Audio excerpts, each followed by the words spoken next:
তালের বড়ার রেসিপিতে যা যা লাগছে তোমাদের সঙ্গে শেয়ার করে নিচ্ছি। তালের এই গাঁটটা বার করা তো আমি তোমাদের ওই প্রথমে দেখিয়েছি, কাঁচি দিয়ে কেটে নিয়ে একটু জল দিয়ে ভালো অল্প জল দিয়ে চটকে নিয়ে আমি এইটার সাহায্যে গাঁটটাকে বের করে নিয়েছি, তাতে আমার আর কোনো আঁশ একটুও থাকবে না।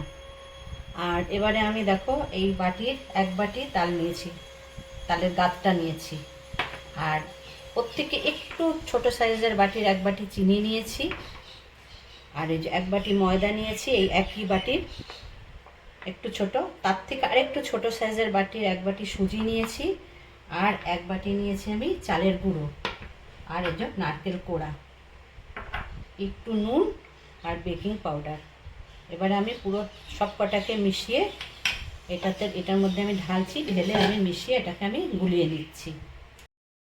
এটাকে তোমাদের খুব ভালো করে মাখাতে হবে, একদম সুন্দরভাবে সব যাতে মাখে যায়। যত ভালো মাখানো হবে তত বড়াটাও ভালো হবে।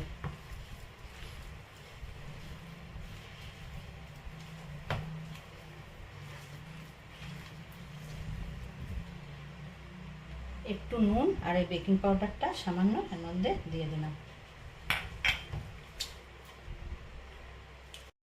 এটাই মিক্স করে নিয়েছি। এবারে আমি এর মধ্যে একটু মিল্ক মেড দেবো, টেস্টটা আরও ভালো হবে তাতে। তোমরা গুঁড়ো দুধও দিতে পারো, আমি গুঁড়ো দুধ না দিয়ে একটু মিল্ক মেড দিলাম।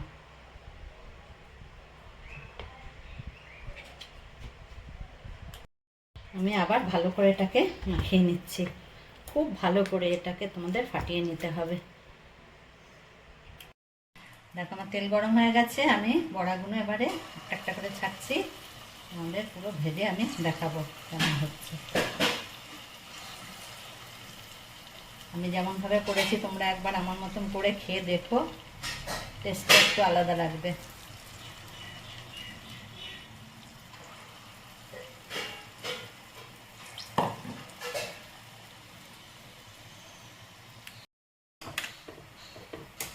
দেখো কত সুন্দর ফুলছে বড়াগুলো।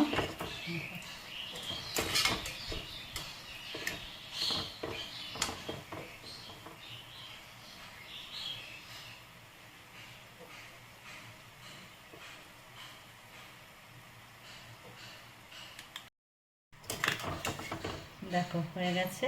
দেখো আমি ছেঁকে এটাকে টিস্যু পেপারের উপরে রাখছি। আমরা